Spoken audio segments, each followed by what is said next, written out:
नमस्कार दोस्तों, हेलो हल्द्वानी में मैं फिर से स्वागत करता हूं आपका।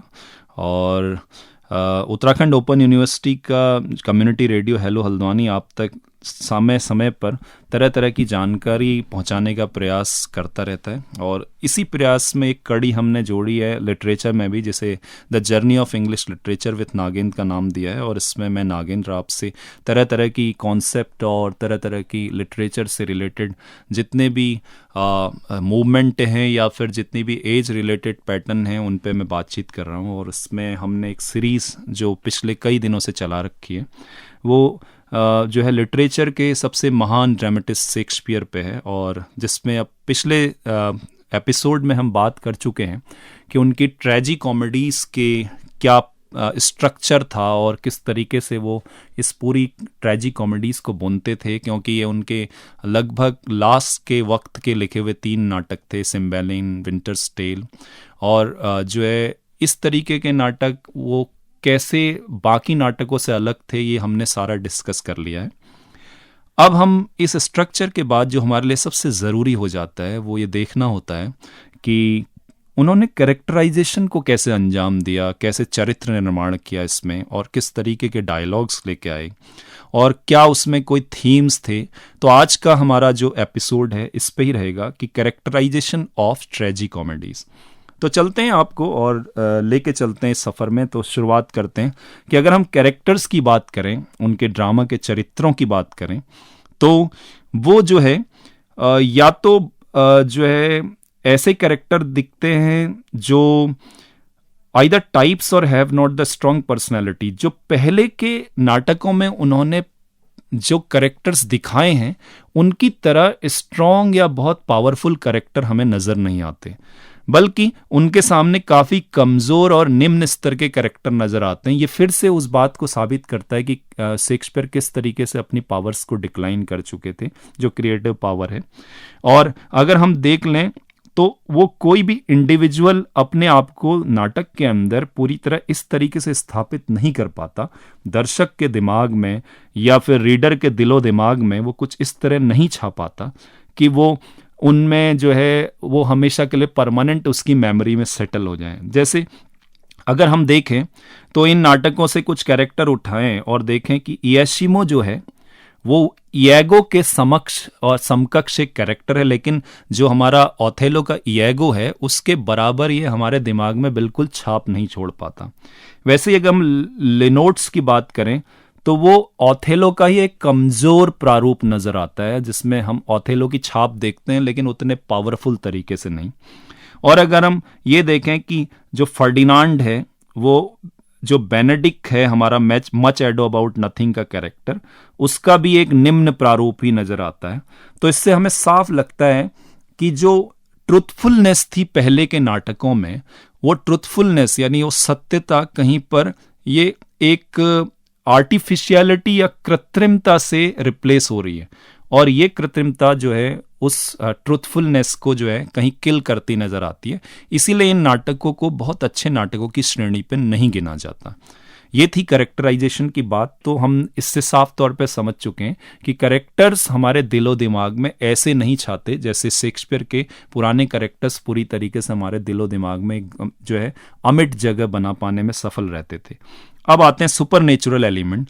सुपर नेचुरल एलिमेंट जो है जिसमें आप देखते हैं कि परियां, निम्स या घोस्ट, ऐसे कुछ एलिमेंट या कुछ ऐसी चीज़ें, ऐसे सीन्स जो है इस पृथ्वी की ताकत से परे हैं, कुछ ऐसी घटनाएं।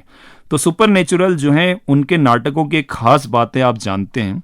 जैसे 2 नाटक ये जो लास्ट के ट्रेजी कॉमेडीज हैं जिसमें सिम्बेलिन और टेम्पेस्ट, इनमें तो सुपर नेचुरल पक्का हैं और बहुत गहराई से हैं। और तीसरा नाटक है विंटर्स टेल, इसमें जो है कुछ आकाशवाणी के सीन हैं, कुछ प्रोफेसीज के सीन हैं।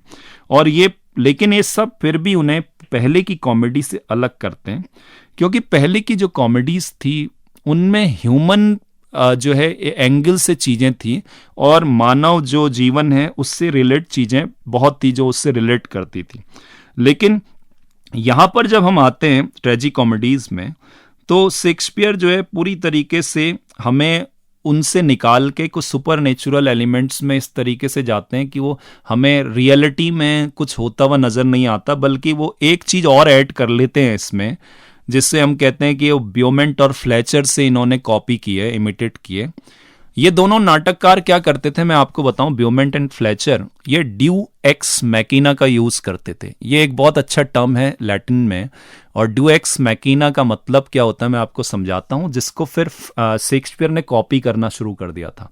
ड्यू एक्स मैकिना बड़ा इंटरेस्टिंग है, आप सुनिएगा गौर से, कि एक स्टेज में ऊपर एक रस्सी होती थी और उस रस्सी में जो है उसे दो घिर्रियों पे कस दिया जाता था। ये एक मशीन थी और इन घिर्रियों पे एक ट्रॉली नुमा एक चीज होती थी, जिसको हम जब रोटेट करते थे एक जो है हैंडल से, तो ये ट्रॉली इस सिरे से स्टेज के उस सिरे तक खिसकती हुई जाती थी। और इस ट्रॉली में बेसिकली एक गॉड होते थे, और ये ऐसा मोमेंट होता था जब हीरो किसी कैटास्ट्रोफे में फंस जाता था और उसके बस की कोई बात नहीं होती थी, तो वो भगवान को पुकारता था और भगवान इसी ट्रॉली में इस ओर से उस ओर जाते थे और उसको आशीर्वाद देते थे या उसको सिचुएशन से निकालते थे। ये ठीक कुछ इस तरीके का है जैसे मुझे आप एक बड़ा अच्छा सीन याद आता है, आपकी जो बॉलीवुड फिल्में हैं उनमें बहुत कॉमन सीन है कि जब एक लेडी या पूरी तरह से हार चुकी है या फिर उसका बच्चा बीमार है या पति बीमार है, तो वो मंदिर में जाके बहुत रोती है या घंटे में तब तक सर पटकती है, अचानक एक ज्योति आती है या फिर फूल गिर जाता है तो सब चीज़ें सही हो जाती हैं, तो कैटास्ट्रोफे से वो बाहर निकल जाती है। ये ठीक वैसा ही है, ड्यू एक्स मैकिना कहते हैं इस सिस्टम को। तो शेक्सपियर ने इस सिस्टम को इन नाटकों में इंट्रोड्यूस किया और ये इन्होंने कॉपी किया ब्योमेंट एंड फ्लेचर के सिस्टम से। तो ये एक बहुत इंटरेस्टिंग है इसमें सुपर नेचुरल एलिमेंट्स को इंट्रोड्यूस कराने में। फिर हम आते हैं कि डायलॉग्स कैसे होते थे इनके। डायलॉग जो है इसमें जो है बहुत ज़्यादा स्पीचेस लंबी चौड़ी हैं और थोड़ा डिफिकल्ट है डायलॉग्स, क्योंकि फैंटेसी की बात है, कल्पना की। तो ये इनके डायलॉग्स में इतने लंबे लंबे इसलिए बनाए गए हैं क्यों दर्शकों को या रीडर को ये एक तरीके से एक्सप्लेनेशन देते नजर आते हैं कि सीन बड़ा डिफिकल्ट है तो हम उसको बहुत जो है बारीकी से समझा रहे हैं, कुछ ऐसा लगता है। तो इस चक्कर में कि ऑडियंस को हम बहुत ज़्यादा समझाएं, अपने एक्सप्लेनेशन दें कि ये क्या हो रहा है, इसलिए डायलॉग्स बड़े हो जाते हैं और जो है ये एकदम क्लैरिटी देते हुए नजर नहीं आते। और कई बार जो है कुछ डायलॉग्स को छोड़ के बहुत अच्छे डायलॉग्स मिलते नहीं हैं इन नाटकों में। जैसे एक बहुत अच्छा डायलॉग्स लास्ट के नाटकों में सिर्फ प्रॉस्पेरो का मिलता है, जो लास्ट के 2 एक्ट में है टेम्पेस्ट के, और यही डायलॉग इनको कुछ हद तक बचा पाने में सफल होता है, क्योंकि ये डायलॉग वाकई एक ग्रेट हाइट वाला डायलॉग है जो बहुत शानदार तरीके से शेक्सपियर ने लिखा है। लेकिन बाद में और इधर और उधर नाटक के कुछ ऐसे स्तर के डायलॉग बिल्कुल नज़र नहीं आते। तो डायलॉग्स में एक बहुत रूखापन है और उबाऊपन भी है और इसीलिए क्रिएटिव पावर्स को नहीं दर्शाता। और अब हम आते हैं इनके एक लास्ट जो सबसे इंटरेस्टिंग चीज़ है इसमें, वो है स्पिरिट ऑफ रिकन्सिलिएशन। इनके हर नाटक में जो ट्रेजिक कॉमेडीज होती हैं उसमें लास्ट में चीज़ों को यूनाइट होता दिखाया गया है, पुनर्मिलाप जिसे कह सकते हैं आप हिंदी में, वो सब दिखाया गया है। और ये जो है इनके दर्शकों को जो है इस तरीके से बांधता है कि वो लास्ट में एक सुखांत की ओर ले जाता है और लोगों को थोड़ा रिलैक्स महसूस होता है उन नाटकों में। और अगर हम कहें कि ये नाटक को शेक्सपियर ने जो पुनर्मिलाप या रिकन्सिलेशन वाला थीम है वो इसमें बिल्कुल कॉन्शियसली डाल के डाला है, ऐसा नहीं कि वो अचानक आ गया, क्योंकि वो इंट्रोड्यूस करना चाहते हैं ये दर्शकों के सामने, जिससे कि एक उनके अंदर मॉरल कहते हैं कि सेटिस्फेक्शन रहे कि ये जो ट्रेजिक ओर जा रहा था ये चीज़ शांत हो जाती है। और ये एक एथिकल, स्पिरिचुअल और मॉरल नेसेसिटी की तरह राइटर ने इंट्रोड्यूस किया है। तो ये सारी कैरेक्टरिस्टिक जो हमने सुनी ये इनकी ट्रेजी कॉमेडीज़ को बनाती हैं, इनके रोमांसेस को बनाती हैं। लेकिन इन सब के बावजूद कि शेक्सपियर ने जो लास्ट की ट्रेजी कॉमेडीज़ लिखी है बहुत महान नहीं रही या इनमें कई खामियां रहीं, पर इसको हम इस तरीके से भी ले सकते हैं जो कि हमेशा क्रिटिक्स ने बोला है कि शेक्सपियर ने अपनी ज़िंदगी के ऑटोबायोग्राफिकल एलिमेंट इसमें डाले हैं और ख़ुद को भी रिप्रेजेंट किया है।